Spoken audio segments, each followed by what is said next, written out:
Бала үчүн жашоо керек деген аял баласын да стресске салат, өзүн да стресске салат. Только жашап жүрө берет, ал кетпей бир үйдүн ичинде инструмент болуп, казан болуп, мультиварка болуп, кир машина болуп жашай берет.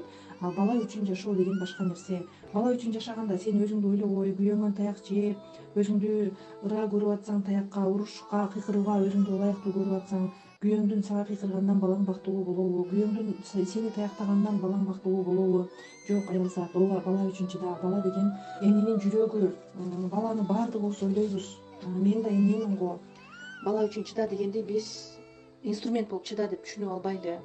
Бала үчүн өмүр сүрүү менен бирге баланын бактылуу болуусуна аракет этүү үчүн аял өз ордунда болуусу, баланын жанында мээримдүү эне болуусу, күйөөсүнүн жанында аял ордунда болуусу.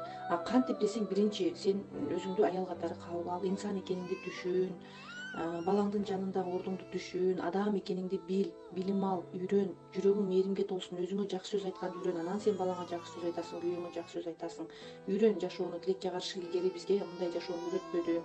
Курска жазыл деп айтасыңар, азыр эле дейт турган болсоңор, ооба, жазыл деп айтам. Мен акча үчүн эмес, мен күйүп бышып айтам.